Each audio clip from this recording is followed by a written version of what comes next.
हलो तो का हाल बा भाई लोग। धान में सोहनी लाग गइल बा। हम आज धान सोहनी करे आइल बनी बहुत दिन के बाद। बड़ी गाड़ियों सुने के पड़ता। कुछ लोग मेहनत यार बने मेहनत कर ले ज्यादा, हमनी के कभी कभी नुआइले जा भाई लोग। यही में देखिए धान के खेत में सोहनी होती है। धान के खेत में देखिए जाई घास तो बा, घास नहीं खे लेकिन हाला हो जाता बहुत है। कब रउआ लोग इनके धान सोहाइल कमेंट में बताइए जरूर है। कैसे कि धान ना सोहम जाता खाइम जाकर घंटा आए, खाली रील देखला से होई आए। धानो सोहे के बा आ सब लोग देखी सोहे में लागल बोल के देखाव तनी। अब हमरो सोहई के बा ना तो गाड़ियों सुने के पड़ी। अब रउआ लोग इनके देखावे के चलते तनी गाड़ी सुन लीला, कोनो बात नहीं है। पूरा खेत देखो तनी सगरो दम हरियर हरियर हो गइल बा। हमनियों के खेत दम हरिया गइल बा। अब सुहाता बाद में खाई जाई। आ देखी देखाओ तनी सब लोग कैसे लागल बड़ुए।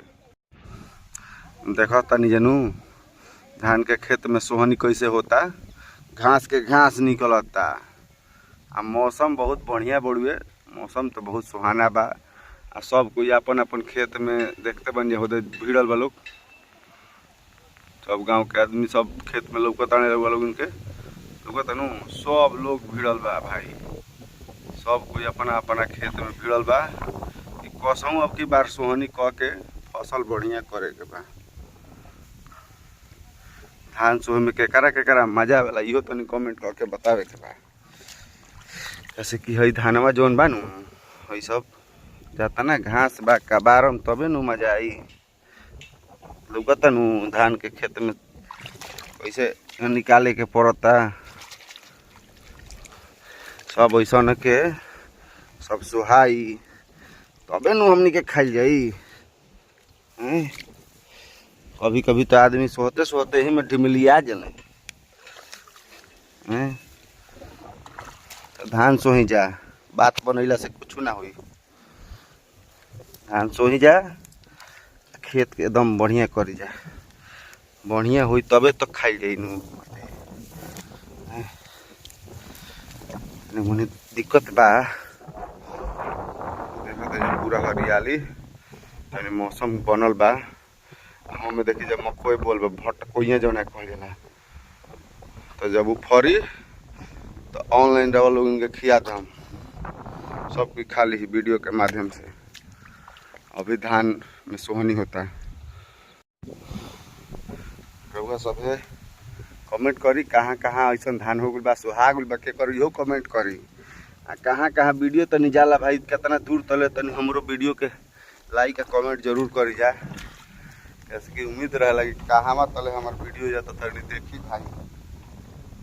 कमेंट में पता करम तब नु, कैसे कि रउआ लोग कमेंट करब तब नु। तो कदई होता एकदम गर्दा होता देख सकता नहीं जा। तो कदई करे में सॉरी कदई ना सोहनी होता, कभी कभी बुला जाला।